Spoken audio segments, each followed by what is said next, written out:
सम्पूर्णको नमस्कार।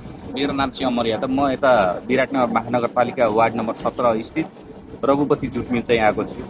यहाँ चाहिँ पहिला हप्तामा 7 दिन चाहिँ मान्छेहरूले रोजगारी पाउनुहुन्थ्यो अनि अहिलेको अवस्थामा चाहिँ 5 दिन मात्रै पाइराख्नु भएको छ। किनभने जुन जुट आउँथ्यो बङ्गलादेश र इन्डियाबाट 50% चाहिँ जुट आउँथ्यो अनि त्यो अहिले बङ्गलादेशले चाहिँ यहाँ जुट आउने वातावरण नै बिगारिदिनु भएको छ। जुटै पठाउँदैन किनभने उतै पुग्दैन।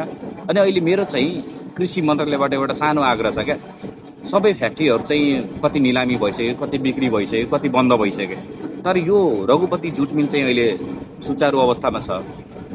अब यसलाई चाहिँ कमसेकम संरक्षण गरेर यहाँ चाहिँ जति मान्छेहरूले काम गर्नुहुन्छ तिनीहरूको काम गर्ने वातावरण चाहिँ मिलाइदिनु पर्ने भयो। किन मिलाइदिनु पर्ने भयो? अब हप्तामा 7 दिन चल्ने मिल अहिले 5 दिन चलिरहेछ। अब यहाँदेखि कति मान्छेहरूको चाहिँ आर्थिक अवस्था बलियो थियो, अहिले आर्थिक अवस्था कमजोर भइरहेछ।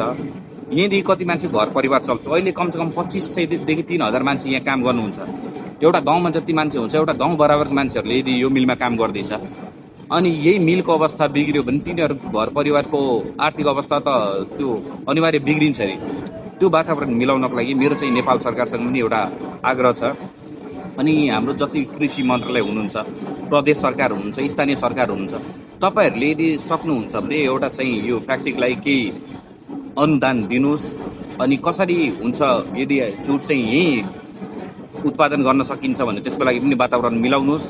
पहिला चाहिँ 10 रुपियाँ केजी चाहिँ धान पाउँथ्यो अनि 10 रुपियाँ केजी चाहिँ जुट पाउँथ्यो, तर अहिलेको अवस्थामा धान चाहिँ 40 रुपियाँ केजी पुगेको छ, तर जुट चाहिँ 200 रुपियाँ केजी पुगेको छ।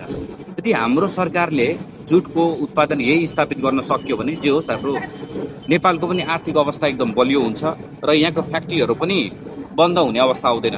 झन् मान्छेहरूले रोजगारी पाउँछ र हाम्रो देशको विकास हुन्छ। धन्यवाद।